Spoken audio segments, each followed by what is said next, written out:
Biasanya nih ya, kalau kita ngomongin kelahiran sebuah bangsa, yang kebayang pasti perang, pertumpahan darah. Tapi gimana kalau ada bangsa yang lahir bukan dari pedang, tapi dari adu gagasan? Nah, ini dia kisah luar biasa tentang lahirnya Indonesia. Gimana sih sebuah bangsa itu lahir? Lewat perang, proklamasi, atau ada cara lain?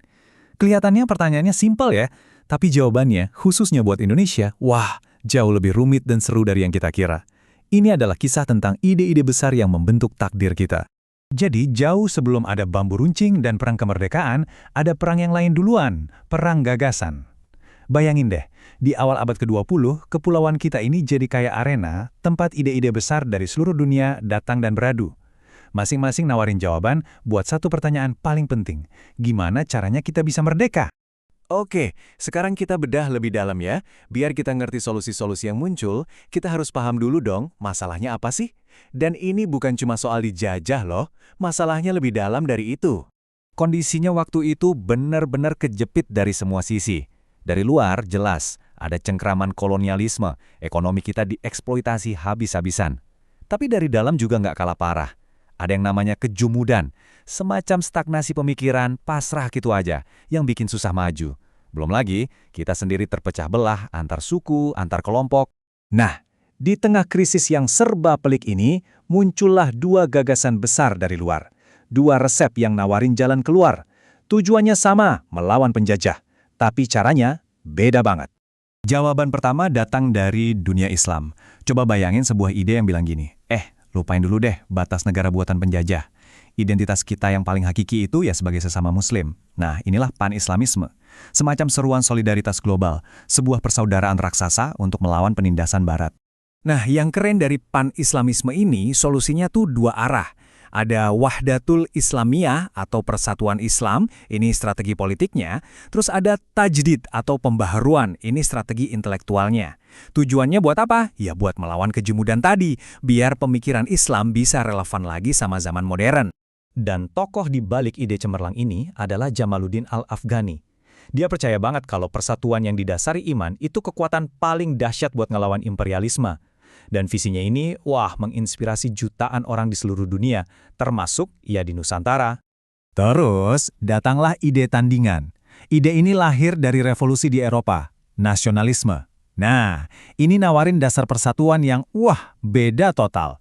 Bukan lagi soal iman, tapi soal tanah air yang sama. Soal identitas kolektif yang diikat oleh sejarah, bahasa, dan wilayah yang sama.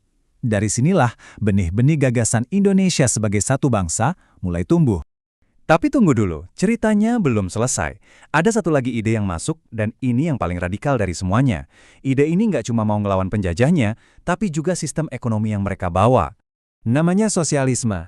Ide ini datang sebagai kritik pedas buat kapitalisme kolonial. Pertanyaannya beda.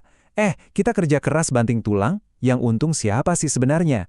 Jawabannya menurut sosialisme bukan rakyat, tapi para pemilik modal yang ada di negeri seberang sana. Slide ini ngegambarin perbedaannya dengan jelas banget.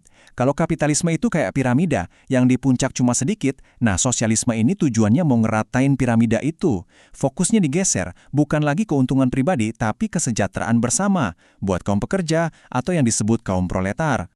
Dan kutipan dari Karl Marx ini, benar-benar nangkep semangat revolusionernya.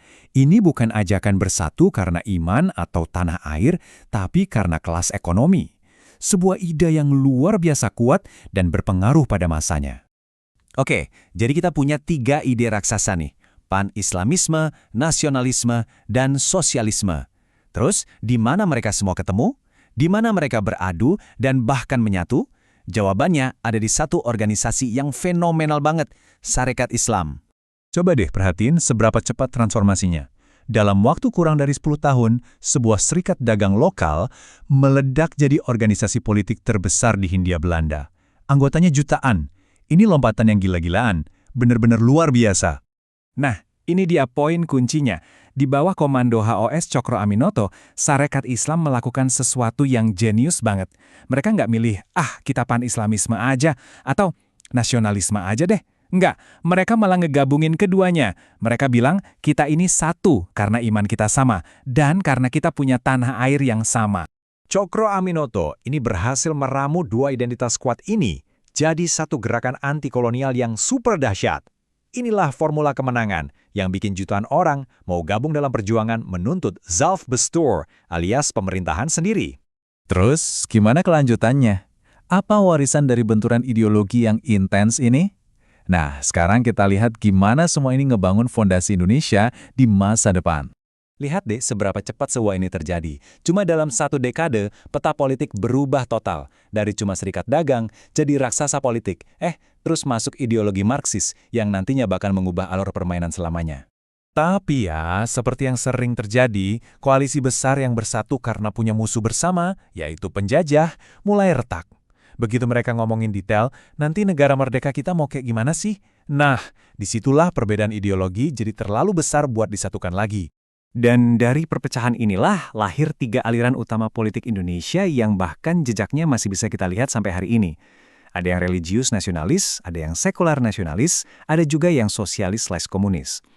Masing-masing aliran ini akarnya ya dari perdebatan sengit yang terjadi di dalam syarikat Islam. Jadi, meskipun persatuan itu akhirnya pecah, prosesnya itu sendiri sangat-sangat penting. Pertarungan gagasan ini bukan tanda kegagalan atau kelemahan. Justru sebaliknya, ini adalah api tempa yang melahirkan DNA politik bangsa Indonesia yang kompleks dan beragam itu. Dan ini membawa kita ke pertanyaan penutup. Pertarungan antara identitas agama, identitas kebangsaan, dan keadilan kelas ini kan nggak berhenti di tahun 1920-an. Gema dari perdebatan itu masih kerasa banget sampai sekarang, bukan cuma di Indonesia, tapi di seluruh dunia.